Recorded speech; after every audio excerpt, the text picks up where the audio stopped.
Imagine a person so wealthy that they receive 25 tons of gold annually, just in taxes. Imagine someone whose dinner plates were made of pure gold because silver was considered too common for their table. This isn't a fantasy or a modern tech billionaire we're talking about. This was King Solomon of Israel nearly 3,000 years ago. Today, we have individuals worth hundreds of billions of dollars, yet none of them come close to the concentrated wealth that Solomon possessed. But why? What made Solomon's riches so extraordinary that no one in human history has managed to surpass them? In the next 12 minutes, we're going to explore the incredible sources of Solomon's wealth, witness the mind-blowing extravagance of his lifestyle, and understand why the economic conditions that created his fortune can never be replicated in our modern world. By the end of this video, you'll understand why Solomon remains the ultimate symbol of earthly riches and why his level of wealth concentration is not just rare, but impossible in today's global economy. To understand Solomon's unprecedented wealth, we need to go back to around 970 BC, when he inherited not just a kingdom, but the most strategically positioned piece of real estate in the ancient world. Solomon's Israel sat at the crossroads of three continents: Africa, Asia, and Europe. Every merchant caravan traveling between the spice markets of India, the gold mines of Africa, and the cities of Europe had to pass through his territory. And Solomon taxed them all. But this wasn't just about collecting tolls. Solomon essentially controlled the entire flow of international trade in his region. Imagine if one person owned the Suez Canal, the Panama Canal, and every major shipping route between them. That's the kind of monopoly Solomon had over ancient commerce. The Bible tells us that Solomon received 666 talents of gold per year in tribute and taxes. To put that in perspective, one talent weighed about 75 pounds. So we're talking about roughly 25 tons of gold annually. That's worth over $1.5 billion in today's money. And that was just his regular income. But the real gold mine, literally, came from his partnership with the legendary land of Ophir. While historians still debate where exactly Ophir was located, Solomon's ships would return every 3 years, loaded with gold, silver, ivory, and precious stones. These weren't just trading expeditions. They were floating treasure chests. What made this even more remarkable was that Solomon had virtually no competition. The great empires of Egypt and Assyria were in decline. Babylon hadn't yet risen to power, and Rome was still centuries away from becoming an empire. Solomon had the ancient world's economy largely to himself. Solomon didn't just accumulate wealth. He flaunted it on a scale that would make today's billionaires blush. His most famous project was the Temple of Jerusalem, which took 7 years to build and consumed resources that would bankrupt entire nations today. The temple's interior was completely overlaid with pure gold. We're not talking about gold plating. The walls, the floors, the ceiling, even the nails were made of gold. The Holy of Holies alone contained 600 talents of gold. That's over 45,000 pounds of the precious metal in a single room. But if you think the temple was impressive, Solomon's personal palace made it look modest. This complex took 13 years to complete, nearly twice as long as the temple. The throne room featured his famous ivory throne, completely covered in gold, with 12 golden lions standing on the steps. No other throne on earth, he declared, could compare to it. Solomon's daily lifestyle was equally extravagant. Every day, his kitchen served 30 measures of fine flour, 60 measures of meal, 10 fat oxen, 20 pasture-fed cattle, 100 sheep, plus deer, gazelles, and exotic birds, enough to feed thousands of people daily. And remember, they ate from golden plates because silver was considered too common. His personal life was no less excessive. Solomon maintained 700 wives who were princesses and 300 concubines. Many of these marriages were strategic alliances that brought even more wealth into his kingdom through dowries and trade agreements. Perhaps most impressive was his navy. Solomon's ships, built in partnership with King Hiram of Tyre, dominated Mediterranean and Red Sea trade routes. These weren't just boats, they were floating symbols of power that announced Solomon's wealth to every port they visited. So why hasn't anyone in the nearly 3,000 years since Solomon managed to accumulate this level of concentrated wealth? The answer lies in understanding that Solomon lived in a perfect economic storm that can never be replicated.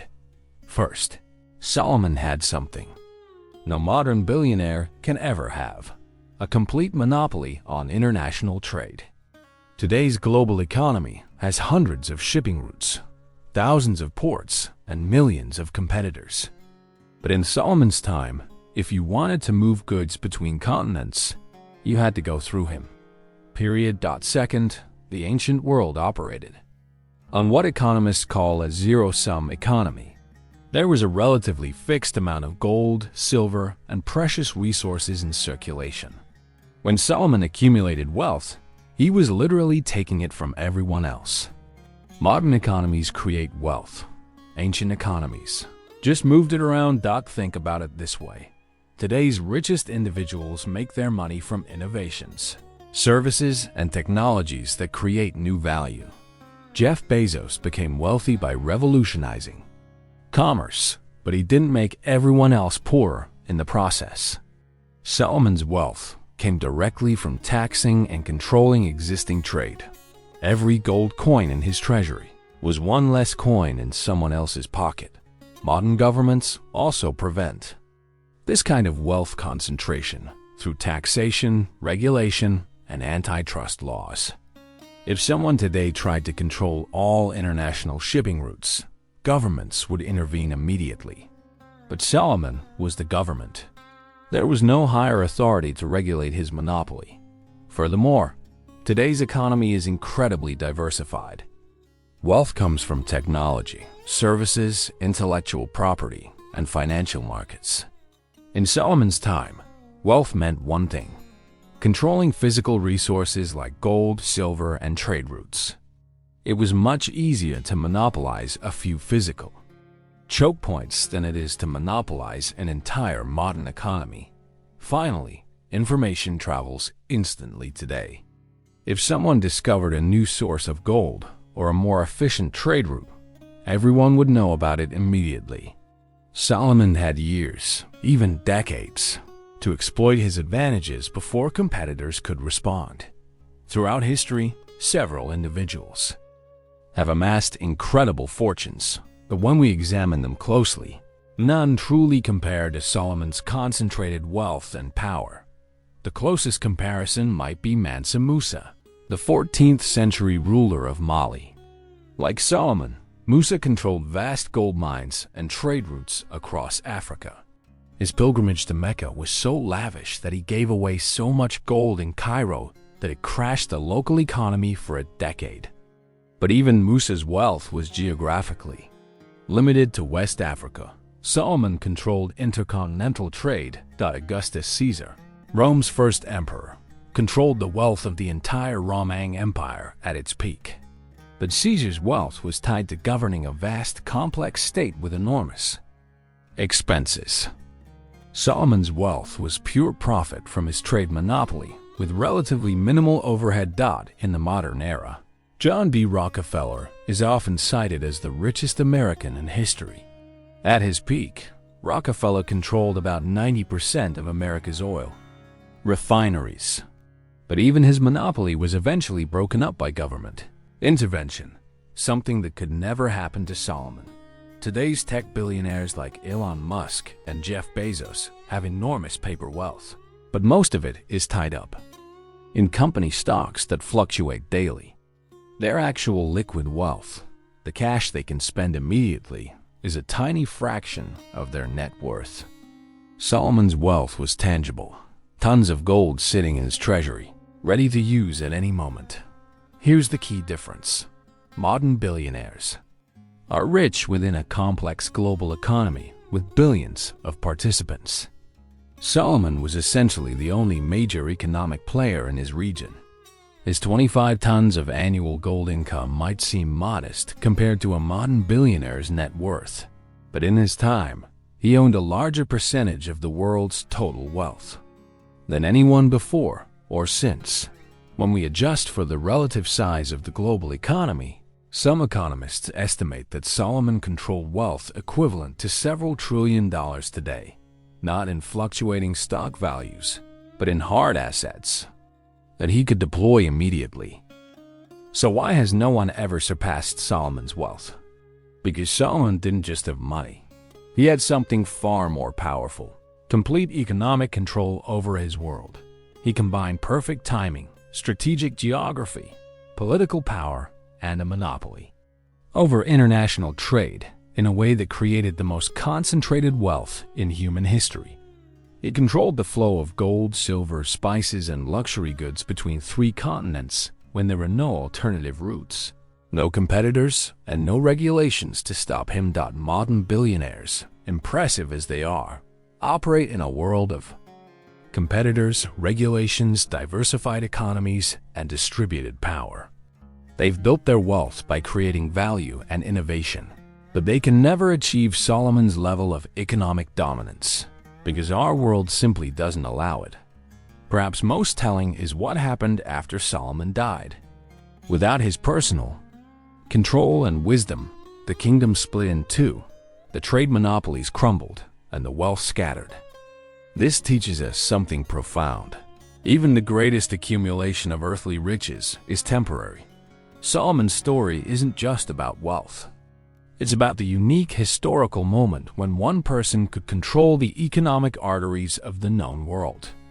That moment has passed, and it can never return. The global economy has grown too large, too complex, and too regulated for any individual to achieve Solomon's level of concentrated power. In the end, King Solomon remains history's ultimate example of wealth, not because of the amount he possessed, but because of the complete economic dominance he wielded. And that, more than any dollar amount, is why no one has ever truly surpassed Solomon's wealth. What do you think? Could anyone in today's world ever achieve Solomon's level of economic control? Let me know in the comments below. And if you enjoyed this deep dive into history's greatest fortune, subscribe for more videos exploring the fascinating economics of the ancient world.